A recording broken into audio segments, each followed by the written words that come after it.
ശബരിമലയുമായി ബന്ധപ്പെട്ട് ഇപ്പോൾ സ്വർണ്ണ കൊള്ളയ്ക്ക് പിന്നാലെ വരുന്ന പ്രതിപട്ടികയിലും ആളുകൾ അതിനുശേഷം FIR രജിസ്റ്റർ ചെയ്തു. ഇപ്പോഴും ആ പ്രതികൾ എവിടെയാണ്? ഉണ്ണികൃഷ്ണൻ പോറ്റി അടക്കമുള്ള പ്രതികൾ എവിടെയാണ്? ഇപ്പോഴും സ്വൈര്യമായി വിഹരിക്കുകയാണോ? SIT അതായത് സ്പെഷ്യൽ ഇൻവെസ്റ്റിഗേഷൻ ടീം അങ്ങനെയെങ്കിൽ നോക്കൂത്തിയാവുകയാണോ ഈ ആദ്യ മണിക്കൂറിൽ എന്ന് നമുക്ക് സംശയിക്കേണ്ടി വരും. എന്താണ് അടുത്ത നീക്കം എന്ന അടക്കമുള്ള കാര്യങ്ങൾ നമുക്ക് പരിശോധിക്കാം. എന്നോടൊപ്പം അനന്തകൃഷ്ണൻ ചേരുകയാണ്. അനന്തൻ, നമ്മൾ പല വാർത്തകളും റിപ്പോർട്ട് ചെയ്യപ്പെട്ടു. അതിനുശേഷമാണ് വലിയ വഴിത്തിരിവ് ഈ കേസിൽ ഉണ്ടാകുന്നതും അതിന്റെ കോടതിയുടെ നിരീക്ഷണം വരുന്നു, അവിടെ അന്വേഷണം വരുന്നു, FIR അടക്കം ഇട്ട് കഴിയുമ്പോൾ ഈ പ്രതികൾ എവിടെയാണ്? ഈ ഉണ്ണികൃഷ്ണൻ പോറ്റി ഈ നാട്ടിലുണ്ടോ? അനന്തൻ, എവിടെയാണ്? എന്തെങ്കിലും ഒരു ക്ലൂ ഉണ്ടോ അനന്തന്? പ്രതീക്ഷ പറഞ്ഞതുപോലെ SITയുടെ അന്വേഷണം സജീവമായി നടക്കുകയാണ്. ചെന്നൈയിൽ അന്വേഷണം നടക്കുന്നു, ശബരിമലയിൽ അന്വേഷണം നടക്കുന്നു. അപ്പോൾ ആൾക്കാരൊക്കെ ചോദിക്കുന്നത് SIT എന്തുകൊണ്ടാണ് ഉണ്ണികൃഷ്ണൻ പോറ്റിയുടെ നേരെ അന്വേഷണവുമായി ചെല്ലാത്തതെന്നാണ്. ഉണ്ണികൃഷ്ണൻ പോറ്റി ഇപ്പോൾ സജീവമായി തന്നെ ഉണ്ട്. നമ്മൾ ഇന്നലെ വൈകിട്ട് ഉണ്ണികൃഷ്ണൻ പോറ്റിയുമായി സംസാരിച്ചിരുന്നു. സംസാരിച്ചു, ഫോണിൽ സംസാരിച്ചിരുന്നു. വൈകിട്ട് 6:30 സംസാരിച്ചിരുന്നു. ഉണ്ണികൃഷ്ണൻ പോറ്റി മാതൃഭൂമി ന്യൂസിൽ വിളിച്ച ഫോൺ എടുത്തു. അദ്ദേഹം നമ്മൾ ചോദിച്ച കാര്യങ്ങൾക്കൊക്കെ പ്രതികരണവും തന്നു. പക്ഷേ അദ്ദേഹം പറഞ്ഞത് എൻ്റെ ശബ്ദം റെക്കോർഡ് ചെയ്തൊന്നും കേൾപ്പിക്കരുത് എന്നൊക്കെ പറഞ്ഞാണ്. അദ്ദേഹം പറഞ്ഞത് അന്വേഷണവുമായി സഹകരിക്കുന്നുണ്ട്, എപ്പോൾ SIT വിളിപ്പിച്ചാലും അദ്ദേഹം പോകും എന്നൊക്കെയാണ് ഉണ്ണികൃഷ്ണൻ പോറ്റി പറഞ്ഞത്. പിന്നെ അവിടെ എന്താണ് ഒരു കാലതാമസം വരുന്നത്? അത് എനിക്ക് തോന്നുന്നത് ഈ തെളിവൊക്കെ ശേഖരിച്ച ശേഷമാകും ഇനി SIT ഉണ്ണികൃഷ്ണൻ പോറ്റിയെ ചോദ്യം ചെയ്യാൻ വിളിപ്പിക്കുക എന്നുള്ളതാണ്. മാത്രമല്ല ഈ FIRൽ പ്രതികളായിട്ട് വന്നിട്ടുള്ളത് ഉണ്ണികൃഷ്ണൻ പോറ്റിയും പിന്നീടുള്ളത് ദേവസ്വം ഉദ്യോഗസ്ഥരുമാണ്. അപ്പം നമ്മൾ പറയാൻ ശ്രമിക്കുന്നത് ഈ ഉണ്ണികൃഷ്ണൻ പോറ്റിയും ദേവസ്വം ഉദ്യോഗസ്ഥരും പ്രതികളാകുമ്പോൾ ഇപ്പോൾ നടന്ന കാര്യങ്ങൾ ദേവസ്വം വിജിലൻസ് ചില കാര്യങ്ങൾ കണ്ടെത്തിയിട്ടുണ്ട്. അതായത് അവിടെ ഒരു സ്വർണ്ണക്കൊള്ള നടന്നു എന്ന് ദേവസ്വം വിജിലൻസും അനുമാനിക്കുന്നുണ്ട്. മാത്രമല്ല ദ്വാരപാലക ശില്പങ്ങളിലെ പാളികൾ മാറിയാണ് ചെന്നൈയിൽ വന്നിരിക്കുന്നത്, യഥാർത്ഥ പാളിയല്ല ചെന്നൈയിൽ വന്നിരിക്കുന്നത് എന്നുള്ള അനുമാനത്തിലും അവരെത്തിയിട്ടുണ്ട്. അപ്പോൾ ഇതിൻ്റെയൊക്കെ ചോദ്യങ്ങൾക്ക് ഉത്തരം അറിയാവുന്ന കുറച്ച് ആൾക്കാരുണ്ട്. അതാണ് നമ്മളിവിടെ പറയാൻ ശ്രമിക്കുന്നത്. ഇതിൽ ഒന്നാമത്തെ ആൾ ഉണ്ണികൃഷ്ണൻ പോറ്റിയാനാണ്. അദ്ദേഹം ഈ കേസിൽ പ്രതിയുമാണ്. ബാക്കിയുള്ള ആൾക്കാർ CK വാസുദേവൻ, അജികുമാർ, രമേശ് റാവു, വിനീത് ജെയിൻ, റൊദ്ദാം ഗോവർദ്ധൻ, ഇത്രയും പേരിൽ ഇതെല്ലാം ശബരിമലയിൽ നടന്ന വാതില്, കട്ടിള, ദ്വാരപാലക ശില്പങ്ങളിലെ പാളികൾ, ഇതിൻ്റെ എല്ലാം സ്പോൺസർമാരായിട്ട് പല ഘട്ടങ്ങളിൽ വന്നിട്ടുള്ള ആൾക്കാരാണ്. ഉണ്ണികൃഷ്ണൻ പോറ്റി നമുക്കറിയാം. CK വാസുദേവൻ ഇതുവരെ മാധ്യമങ്ങളോട് ഇതുമായി ബന്ധപ്പെട്ട് ഒരു മറുപടിയും നൽകിയിട്ടില്ല. അജികുമാർ മരണപ്പെട്ടുപോയി. രമേശ് റാവു നമ്മൾ ബാംഗ്ലൂരിൽ നമ്മളുടെ പ്രതിനിധിയുമായി സംസാരിച്ചിട്ടുണ്ട്, ശ്രീധരനുമായി സംസാരിച്ചിട്ടുണ്ട്. വിനീത് ജെയിനെ നമ്മൾ കണ്ടിട്ടുണ്ട്. റൊദ്ദാം ഗോവർദ്ധനെ നമ്മൾ ബെല്ലാരിയിൽ പോയി അദ്ദേഹത്തെ നേരിട്ടില്ല, അദ്ദേഹത്തിന്റെ ഫോൺ റെക്കോർഡ് ചെയ്തു. അവരും അവരുടെ കാര്യങ്ങൾ പറയുന്നുണ്ട്, അവർ സ്പോൺസർമാരായിരുന്നു എന്നൊക്കെ സമ്മതിക്കുന്നുണ്ട്. പക്ഷേ ഈ ദ്വാരപാലക പാളികളിലും അവിടുത്തെ ഈ വാതിലിൻ്റെ കാര്യത്തിലുമൊക്കെ കാര്യങ്ങൾ അറിയാവുന്ന ആൾക്കാരാണ്. അപ്പോൾ ഇവരെയൊക്കെ എപ്പോൾ ചോദ്യം ചെയ്യും എന്നുള്ളതാണ് ഇനി അറിയാനുള്ളത്. പിന്നെ കുറച്ച് സ്ഥാപനങ്ങളുടെ പേരാണ്. CK കൺസ്ട്രക്ഷൻസ്, ഇത് നേരത്തെ നമ്മൾ കണ്ട വാസുദേവൻ എന്ന് പറയുന്ന ആളുടെ ഉടമസ്ഥതയിലുള്ള CK കൺസ്ട്രക്ഷൻസ് ആണ്. ഇളമ്പള്ളി ശ്രീധർമ്മശാസ്ത്ര ക്ഷേത്രം, കോട്ടയം. ഈ ക്ഷേത്രത്തിനൊരു പ്രത്യേകതയുണ്ട്. ഇപ്പോൾ ഈ വിവാദമായിരിക്കുന്ന എല്ലാ ഉരുപ്പടികളും, ശബരിമലയിലേക്കുള്ള ഉരുപ്പടികളും, വാതിൽ, കട്ടള, അതുപോലെ തന്നെ ദ്വാരപാലക പാളികൾ അതെല്ലാം ഇതിൻ്റെ എല്ലാം സ്വർണം പൂശിയതിന് ശേഷം ശബരിമല എത്തുന്നതിന് മുമ്പ് എത്തുന്ന സ്ഥലമാണ് ഇളമ്പള്ളി ശ്രീധർമ്മശാസ്ത്ര ക്ഷേത്രം. എന്തുകൊണ്ടാണ് ആ ക്ഷേത്രത്തിൽ ഇതിൻ്റെ എല്ലാം പൂജ നടത്തുന്നത്? അത് CK കൺസ്ട്രക്ഷൻസുമായുള്ള ബന്ധം കൊണ്ടാണോ? വാസുദേവനുമായിട്ടുള്ള ബന്ധം കൊണ്ടാണോ? മറ്റൊരു പേരാണ് ശബരി കൺസ്ട്രക്ഷൻസ് ബംഗളൂരു. ശബരി കൺസ്ട്രക്ഷൻസ് ബംഗളൂരുവിൻ്റെ പേര് ചില രേഖകളിൽ കാണുന്നത് ഉണ്ണികൃഷ്ണൻ പോറ്റി ബ്രാക്കറ്റിൽ ശബരി കൺസ്ട്രക്ഷൻസ് ബംഗളൂരു. എന്തിനാ ഉണ്ണികൃഷ്ണൻ പോറ്റിക്ക് ഇങ്ങനെ ഒരു കമ്പനി ഉണ്ടോ? ദേവസ്വം വിജിലൻസ് കണ്ടെത്തിയ കാര്യങ്ങളിൽ അന്വേഷണ റിപ്പോർട്ടിൽ പറയുന്നത് അവർ ഈ ഫിനാൻഷ്യൽ വിദഗ്ധരുമായി വെച്ച് അദ്ദേഹത്തിന്റെ അക്കൗണ്ട് പരിശോധിക്കുമ്പോൾ അദ്ദേഹത്തിന് ഒരു ബിസിനസ്സും ഇല്ല എന്നാണ്. അപ്പോൾ ദേവസ്വം വിജിലൻസ് നടത്തിയിരിക്കുന്ന ഇയാൾക്ക് ഒരു ബിസിനസ്സും ഇല്ല, പക്ഷേ ശബരി കൺസ്ട്രക്ഷൻസ് ഉണ്ണികൃഷ്ണൻ പോറ്റിയുടെ പേരിൽ വരുന്നുണ്ട്. ഇതേ കമ്പനി ഇയാളുടെ പേരിൽ, അതായത് രമേശ് റാവുവിന്റെ പേരിലും വരുന്നുണ്ട്. രമേശ് റാവുവിനും അപ്പോൾ ഉണ്ണികൃഷ്ണൻ പോറ്റിക്കും ഇങ്ങനെ ശബരി കൺസ്ട്രക്ഷൻസ് ചില രേഖകളിൽ. അപ്പോൾ ശബരി കൺസ്ട്രക്ഷൻസ് എന്ന് പറയുന്ന കമ്പനി ഒരു കടലാസ് കമ്പനിയാണോ? അതിൻ്റെ പിന്നിൽ രമേശ് റാവുവും ഉണ്ണികൃഷ്ണൻ പോറ്റിയാണോ എന്നുള്ള സംശയമാണ്. അശ്വതി ഹീറ്റ് ടെക് ബംഗളൂരു ഇതൊരു പ്രധാനപ്പെട്ട കമ്പനിയാണ്. ഇത് അജികുമാറിന്റെ കമ്പനിയാണ്. അപ്പോൾ ഇപ്പോൾ അദ്ദേഹത്തിന്റെ ഭാര്യയും, അദ്ദേഹം മരണപ്പെട്ട ശേഷം ഭാര്യയും മകളുമാണ് ഈ കമ്പനി നടത്തുന്നത്. റൊദ്ദാം ഗോൾഡ് എന്ന് പറയുന്നത് ഗോവർദ്ധന്റെ കമ്പനി, അവരാണ് ഇത് കൊടുത്തിരിക്കുന്നത്. ജെയിൻ സീഡ്സ് എന്ന് പറയുന്നത് വിനീത് ജെയിൻ്റെ കമ്പനിയാണ്.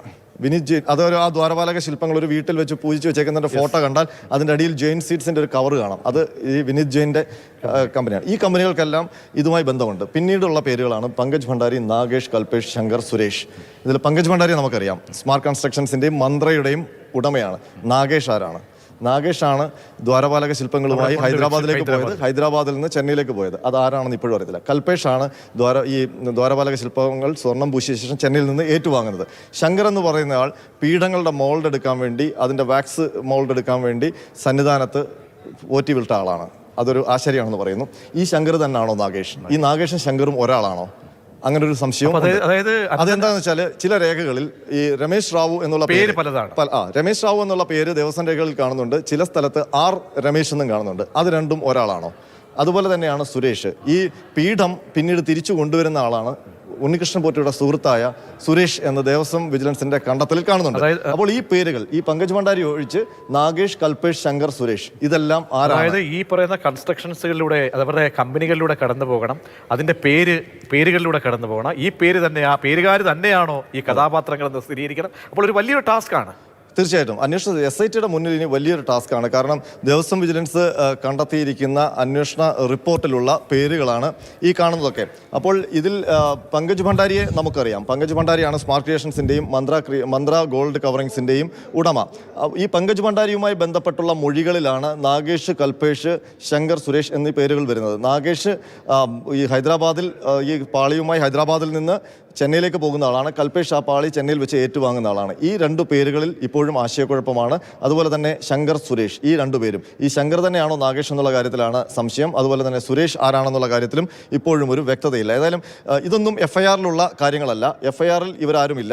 പക്ഷേ ഇവരിലൂടെ പോയാൽ മാത്രമേ ഈ സ്വർണ്ണപ്പാളികൾക്ക് എന്ത് സംഭവിച്ചു എന്നുള്ള ഉത്തരം കിട്ടൂ. പ്രതീക്ഷ ാണ് വിവരങ്ങൾ കൃത്യമായും ഇനി പിടിയിലാകേണ്ട അല്ലെങ്കിൽ ഇവരെയൊക്കെ കസ്റ്റഡിയിൽ എടുക്കേണ്ട ആളുകളാണ്. ഈ കേസിൽ FIR ഒക്കെ ഇട്ട് കഴിയുമ്പോൾ ഇനി എപ്പോഴാണ് ഇവരെ ചോദ്യം ചെയ്യാൻ വിളിപ്പിക്കുക? ഇപ്പോഴും ഉണ്ണികൃഷ്ണൻ പോറ്റി കഴിഞ്ഞ ദിവസം വൈകിട്ടാണ് മാതൃഭൂമി ന്യൂസുമായി അനന്തരമായി ആശയവിനിമയം നടത്തിയത്. അപ്പോൾ ഇവരൊക്കെ സ്വൈര്യമായി വിഹരിക്കുന്നുണ്ട്, ഇവരിലേക്കൊന്നും അന്വേഷണം എത്തുന്നില്ല. ഒരുപക്ഷെ നമ്മൾ ആ കാലതാമസത്തെ നമ്മൾ സംശയിക്കേണ്ടതില്ല. കാരണം ഒരുപാട് SITയെ സംബന്ധിച്ചുള്ള ഒരുപാട് കാര്യങ്ങൾക്ക് പരിശോധന നടത്തേണ്ടതുണ്ട്, പരിശോധനയിലേക്ക് കാര്യങ്ങൾ ഉള്ളത് കൊണ്ടായിരിക്കാം. ഇന്നിപ്പോൾ ദേവസ്വം ബോർഡ് പ്രസിഡന്റ് പ്രതികരണം നമ്മൾ എടുത്തു. അത് പ്രശാന്ത് കൃഷ്ണയാണ് എടുത്തത്. പ്രശാന്ത് കൃഷ്ണ എനിക്കൊപ്പമുണ്ട്. പ്രശാന്ത്, ദേവസ്വം ബോർഡ് പ്രസിഡന്റ് ഏറ്റവും ഒടുവിലത്തെ പ്രതികരണം വരുമ്പോൾ തിരുവാഭരണം കമ്മീഷണറെ ലാക്കാക്കി ഉന്നമിടുന്നുണ്ടോ എന്ന് ഒരുപക്ഷെ അത് ആ ബൈറ്റ് കേട്ടപ്പോൾ ഞാൻ സംശയിച്ചു പോയതാണ്. അപ്പോൾ അങ്ങനെ എന്തെങ്കിലും ഉണ്ടോ? എന്താണ്? കാരണം ഈ പറയുന്ന വിജിലൻസ് റിപ്പോർട്ടിലോ മറ്റോ തിരുവാഭരണം കമ്മീഷനെ കുറിച്ച്, തിരുവാഭരണ കമ്മീഷനാണല്ലോ ഈ കഥയുടെ വഴിത്തിരിവിൻ്റെ ആ ട്വിസ്റ്റിന് ഒക്കെ വഴിവെച്ചയാണ്. അപ്പോൾ അദ്ദേഹത്തെ ഒരു സംശയത്തിൻ്റെ നിഴലിലേക്ക് നിർത്തിക്കൊണ്ടാണോ ഇന്ന് ദേവസ്വം ബോർഡ് പ്രസിഡന്റ് പ്രശാന്ത് നടത്തിയ പ്രതികരണം? പക്ഷേ ഒരു വൈരുദ്ധ്യം എന്നത് അദ്ദേഹത്തെക്കുറിച്ചൊന്നും തന്നെ നമുക്ക് ഈ പറയുന്ന വിജിലൻസ് റിപ്പോർട്ടിലൊന്നും കാണാനും കഴിയുന്നില്ല. എന്താണ് പ്രസിഡന്റ് PS പ്രശാന്തിൻ്റെ ഭാഗത്തു നിന്നും അങ്ങനെ ഒരു പ്രതികരണം ഉണ്ടായത്? ഒന്ന്, തിരുവാഭരണം കമ്മീഷണർ റെജിലാലിൻ്റെ ഒരു ഇടപെടൽ തിരുവാഭരണം ഇന്ന് ആ റിപ്പോർട്ടിൽ കൃത്യമായി തന്നെ പറയുന്നുണ്ട്. അതേസമയം തന്നെ എന്തുകൊണ്ട് ദേവസ്വം ബോർഡ് അതിൽ ചില ചോദ്യങ്ങൾ നേരിടേണ്ടി വന്നു എന്നതിന് കാരണം കൃത്യമായും ദേവസ്വം ബോർഡ് നടത്തിയ ഇടപെടലിനെ കുറിച്ചൊന്നും വിജിലൻസ് റിപ്പോർട്ടിൽ പറയുന്നില്ല. തിരുവാഭരണം കമ്മീഷണർ പ്രത്യേകം പറയുന്നുണ്ട്. കാരണം തിരുവാഭരണം കമ്മീഷണർ അത് ഈ പാളി ഉണ്ണികൃഷ്ണൻ പോറ്റിയുടെ കയ്യിൽ കൊടുത്തുവിടാൻ തടസ്സം നിന്ന് തിരുവാഭരണം കമ്മീഷണർ എന്ന് പറയുന്നു. മാത്രമല്ല സ്മാർട്ട് ക്രിയേഷൻസിന് ഇതിൻ്റെ സാങ്കേതികവിദ്യ ഇല്ല എന്ന വിവരം തിരുവാഭരണം കമ്മീഷണർ അറിയിച്ചു ബോർഡിനെ എന്ന കാര്യമെല്ലാം അതിൽ കൃത്യമായി പറയുന്നുണ്ട്.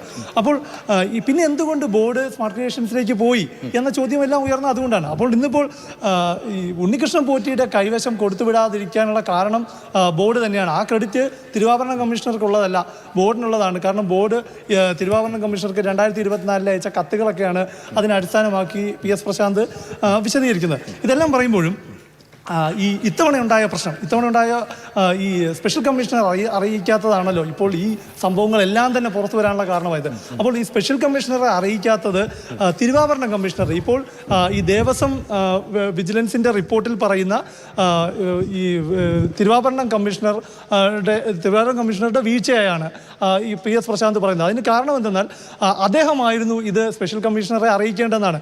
അപ്പോൾ പ്രതീക്ഷ എനിക്ക് ചോദിക്കേണ്ടത് ഒരു യുക്തിയാണ്. ഒരു വീഴ്ച ഒരു ഉദ്യോഗസ്ഥന് സംഭവിച്ചു കഴിഞ്ഞാൽ അതിൻ്റെ കൂട്ടുത്തരവാദിത്വം ബോർഡിന് തന്നെയാണ്. കാരണം നേട്ടം ഒരു ഉദ്യോഗസ്ഥൻ്റെ ഭാഗത്തു നിന്നുള്ള നേട്ടം വന്നാൽ അത് ബോർഡിനാണെങ്കിൽ ഒരു കോട്ടത്തിൻ്റെ ഉത്തരവാദിത്വവും ബോർഡിന് വഹിക്കേണ്ടി വരും. അത് ആ ഫോർമുല വെച്ച് നോക്കുമ്പോൾ രണ്ടുപേർക്കും ഇതിൽ ഉത്തരവാദിത്വമുണ്ട്. ഏതായാലും ഇപ്പോൾ ദേവസ്വം ബോർഡ് പറയുന്നത് ഈ വിജിലൻസ് റിപ്പോർട്ടിൽ വ്യക്തമായി ദേവസ്വം ബോർഡിനെ പരാമർശിക്കുന്നില്ലെങ്കിലും അതിൻ്റെ എല്ലാം ക്രെഡിറ്റ് ദേവസ്വം ബോർഡ് നേതൃത്വം എടുത്ത നടപടികൾ തന്നെയാണെന്നാണ്. യെസ്, തീർച്ചയായും അതാണ് പ്രശാന്ത് കൃഷ്ണ വിവരിച്ചത്. അനന്തൻ, പ്രശാന്ത് പറഞ്ഞത് അവിടുത്തെ കേസുമായി ബന്ധപ്പെട്ട് അല്ലെങ്കിൽ ദേവസ്വം ബോർഡ് പ്രസിഡന്റ് പ്രതികരണവുമായിട്ട് ബന്ധപ്പെട്ടാണ്. നമ്മൾ നേരത്തെ കാണിച്ച ഇത്രയധികം പ്രതികരിക്കപ്പെട്ട ആളുകൾ, ക്ഷമിക്കണം, ഈ പങ്കജ് ഭണ്ഡാരി ഉൾപ്പെടെയുള്ളവർ ഇനി വരേണ്ട പുറത്ത് നിൽക്കുന്ന ആളുകളാണ്. ഞാൻ നേരത്തെ കാണിച്ച നമ്മൾ ഉണ്ണികൃഷ്ണൻ പോറ്റി മുൻപ് നമ്മൾ കാണിച്ച ഈ കൺസ്ട്രക്ഷൻസ് ഒക്കെ സംശയത്തിന് ഈ പറയുന്ന ഇത്രയും ഇവരിലൂടെ പോയാൽ ഇതുമായി ബന്ധപ്പെട്ട കാര്യങ്ങൾക്കെല്ലാം ഉത്തരം. പക്ഷേ ഒരു കാര്യമാണ്, ഈ സമയം വൈകുന്തോറും പ്രതികൾ അല്ലെങ്കിൽ ഈ പ്രതി ചേർക്കപ്പെട്ട ആളുകൾ, സംശയത്തിന്റെ നിലയിൽ നിൽക്കുന്ന ഈ ആളുകളൊക്കെ തന്നെ ഈ തെളിവുകൾ നശിപ്പിക്കപ്പെടാനുള്ള സാധ്യതയില്ലേ? സ്വാഭാവികമായിട്ടും അത്തരം ഒരു ആശങ്ക അയ്യപ്പ ഭക്തർക്കെല്ലാം ഉണ്ട്. അപ്പോൾ പരമാവധി വേഗത്തിലാണ് അന്വേഷണം പ്രഖ്യാപിച്ചത്. അവരുടെ അന്വേഷണം പരമാവധി വേഗത്തിൽ പൂർത്തിയാക്കാനും ഹൈക്കോടതി നിർദ്ദേശിച്ചിട്ടുണ്ട്. അപ്പോൾ വളരെ രഹസ്യ സ്വഭാവത്തോടു കൂടിയാണ് ഇതിന്റെ അന്വേഷണം നടക്കുന്നത്. അപ്പോൾ പ്രത്യക്ഷത്തിൽ നമ്മൾക്ക് അവരുടെ നീക്കങ്ങളൊന്നും മനസ്സിലാവില്ല. കാരണം സ്വാഭാവികമാണ്, ഹൈക്കോടതിയുടെ നിർദ്ദേശം അങ്ങനെയാണ്.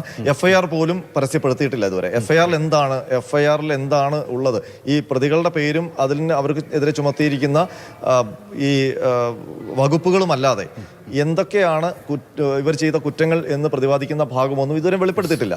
അപ്പോൾ അത്രയും രഹസ്യാത്മകമായി നടക്കുകയാണ്. ഏതായാലും ഇവരിലേക്കൊക്കെ ഉടൻ തന്നെ എത്തും എന്നുള്ള കാര്യം നമുക്ക് പ്രതീക്ഷിക്കാം.